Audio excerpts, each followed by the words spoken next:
Hey everyone, Felix from Nintendo Life here, and today we're here to review EA Sports FC 25 for the Nintendo Switch. This review was written by the sporty Chris Scullion for NintendoLife.com and has been adapted into this video by me.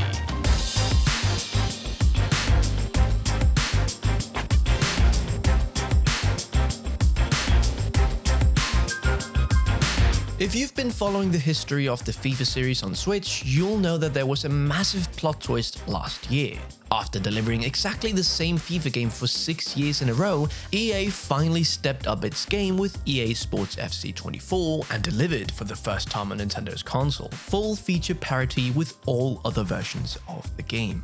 Now though that the new honeymoon period for the series is over, does EA Sports FC 25 continue this bold new strategy of treating Switch owners as well as everyone else, or has EA gone back to its old ways and just delivered last year's game with an updated roster?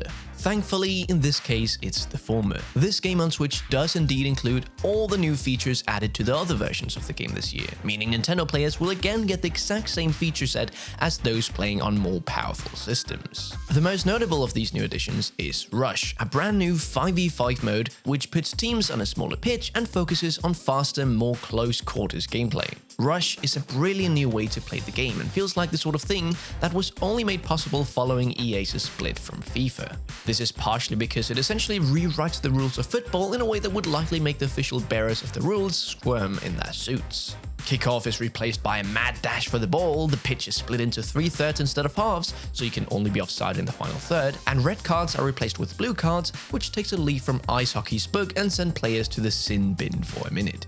EA's dabbled with something similar in the past with Volta mode, which was only added to the Switch version for the first time last year, but Volta has been ditched on all formats and Rush is its replacement. It's for the best too, because while Volta, with its emphasis on tricks and its wall-based arena, was maybe a few steps too far away from the core FIFA gameplay, Rush feels like the more natural extension, and as such playing it will help you improve your dribbling and short passing in the main 11v11 mode. The other main change in this year's game is a complete revamp of the season reward structure. In previous games, seasons, which tend to last around 5 to 6 weeks, were restricted to the popular Ultimate Team mode, but now each season spans the entirety of the game. This means that you can gain experience by ticking off certain weekly and season-long tasks in Manager, Player, and Club modes, and use these to unlock rewards in all modes and not just Ultimate Team. This is particularly useful on Switch because it means that even when Ultimate Team is a ghost town, which it can be on Switch at times, and you're struggling to find a match, this no longer prevents you from gaining experience because you can now focus on the other modes that don't require online multiplayer, while in turn still earning Ultimate Team rewards. While all of this new focus on feature parity is undoubtedly a great thing for the series on Nintendo's console, the two major issues we had with last year's game remain, and it doesn't feel like a suitable solution is possible anytime soon, at least not on the current hardware as it stands. The most immediately noticeable of these is the performance. When EA was shamelessly churning out the same FIFA game on Switch for 6 years in a row, it was based on a legacy Xbox 360 version of the game, and as such ran at 60 frames per second with ease. Last year, however, EA's decision to bring the Switch series in line with the other versions included a graphical upgrade and a move to the Frostbite engine.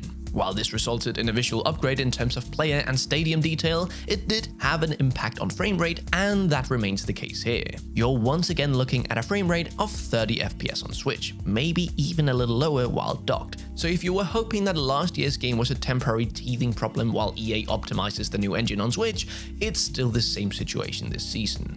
To be clear, the game remains perfectly playable at 30 FPS, and players who don't own it on other systems probably won't even care. But if you're used to playing the game on Xbox or PlayStation, then you jump over to Switch, it can feel a little jarring and you'll take a while to adapt to the change. The other main issue, and it's another one that EA probably can't do much about now, is perhaps partially a result of its years of negligence on Switch. Ultimate Team continues to have a far smaller player base on Switch than on other systems, and with crossplay impossible because the other versions run on a different engine, finding a match at certain times of the day can be a very time-consuming process. The transfer market remains a perfect indication of how few players are engaging with Ultimate Team on the Switch version.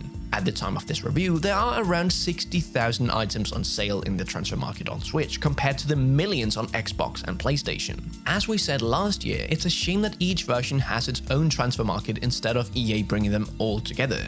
As it stands, it's much harder to build a team on Switch where there are fewer opportunities to play online and earn coins, and the players you want to spend those coins on are in a far shorter supply. Both of these issues, the performance in particular, feels like the sort of thing that should be remedied with the introduction of the Switch's successor, so we can only hope that EA plans to continue its recent form, choosing not to make the same mistake it did on Switch, and this time hits the ground running by supporting the next console with a full feature-complete version of EA Sports FC next year.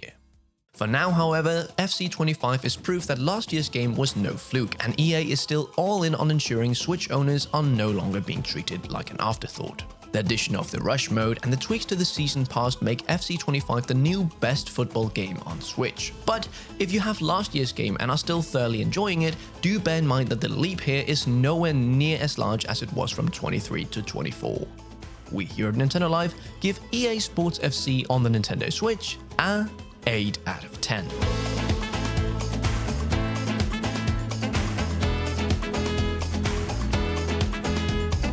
And now with the review done, it's time for Felix's personal thoughts. So, growing up, I played a lot of FIFA. I played on my Xbox 360, I played on the PlayStation 4 at Francis' house, and I also played a little bit on my Switch. Now, the other day I got to try out last year's game on the PlayStation 5, and my god, I thought it was really good. It was such a leap from what I remember playing back in the day. So, when playing this new version on the Switch, it feels like Chris says, it is such a graphically inferior experience to what I played the other day. It just feels slow, it feels old. Yes, it is a new engine, but I don't think that I'll be playing this in my own free time simply because the 30 FPS is really jarring in a fast-paced sports game. But somehow, despite it being slow, jarring, and hard to get to grips with after playing something much more graphically advanced, I still had fun playing this with my brother when grabbing gameplay. It must be said though that aside from Rush, which is an incredible addition to this game, it feels almost identical graphically and gameplay wise to last year's installment. Maybe if you're a die-hard fan you can notice all the differences, but I personally can't. So yeah, I don't think I'm as positive as Chris here. It is still a good football game, and props to EA for not just going the lazy route and releasing exactly the same game. No, it seems like they are caring, and I'm excited to see how the next game will be on the next system. But what do you all think? Are you going to be picking this one up, or is it a skip in your book? Well, let us know down in the comments below. If you enjoyed this review, why don't you rush to that subscribe button and give it a little click, and don't forget to check out our website nintendolive.com, where you can find reviews like these but in written form. Stay safe, play some FIFA, and we'll see you in the next one. Felix from Nintendo Live, out.